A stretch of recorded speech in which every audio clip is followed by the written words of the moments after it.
you know, this ODM, the Orange Democratic Party, I have a very deep history with it.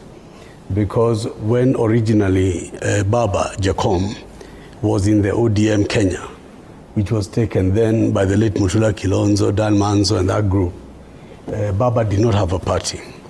At that time, the Kikuyus in power wanted to divide the orange. So Kiraito Murungi, Paul Muita, and the rest looked for me, and they gave me ODM. So they can ask Baba tomorrow.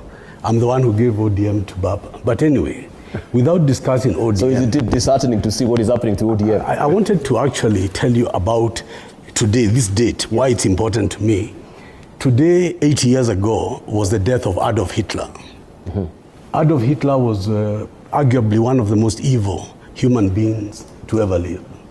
He actually decided that he'll wipe out the Jews, he will massacre people, take over territory, and be able to become an imperial head of Europe.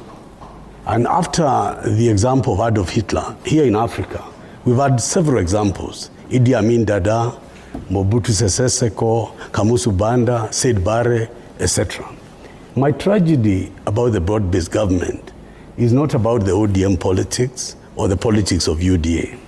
It is about the fact that there is a tyrant in the country who is abducting Kenyans, who is shooting and causing to be shot innocent lives by giving the permission, a license maybe to the police to use excessive force. We are beginning to develop not a constitutional democracy, but a police state. And my worry is that since Hitler, the argument about human beings and mankind has been about what is good and bad.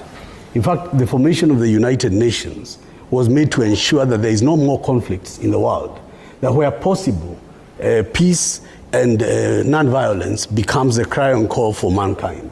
We are now in a country where the party which I helped give to Baba, the Orange Democratic Party, is in bed and in cahoots with the president who cannot account for how 60 young people die, who cannot account for how people are abducted.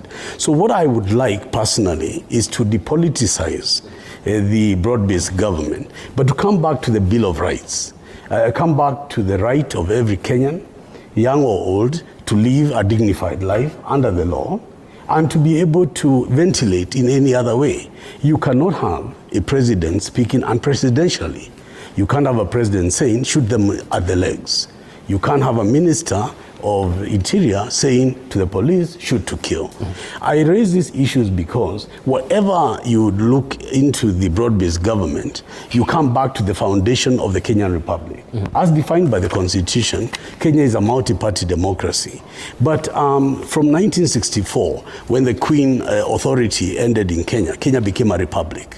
And in becoming a republic, you talked about a government that delegated authority from the people for it to govern them, but not to kill them.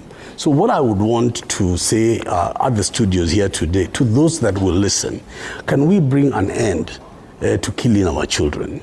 Can we bring an end to abductions? Can we find a way in which the country is governed by laws and not by the pistol or the gun? The reason I'm saying this is because whatever good the broad-based government may wish to do, whatever it is that they got together to do, will be taken away by the eroding of the fundamental human rights of every Kenyan. And I really pray that those tears of the mothers we see every day can come to an end. And if that is what the broad-based government can achieve, then I would say at least that was worth my giving ODM to Baba.